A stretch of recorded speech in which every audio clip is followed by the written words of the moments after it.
I can't wait for this tree to give me some fruits because this is really a good tree right here. This is a Suriname cherry. It's really, really tasty. But since this year I didn't have no fruit from it, few, because I removed her. She was on like 15 gallon. I put her on 200 gallon, and then she's been acting up since then. But I think now she have flower, and the flowers are turning out to be like fruit. There's so many fruits on the garden, friends. I am so blessed. I was planning to eat some sugar cane today, but I didn't have the chance. Look at this male papaya. Ugh, not good. Oh my gosh. The garden is getting full.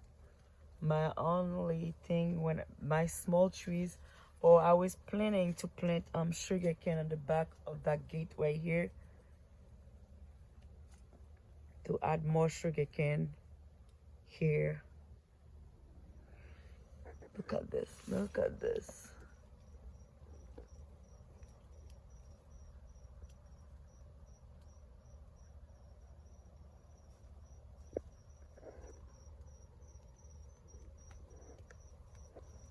And I add, like I said, I add leaves in the ground. This is here.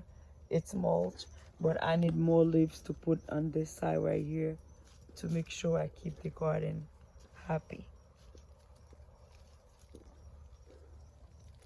And that's my baby girl.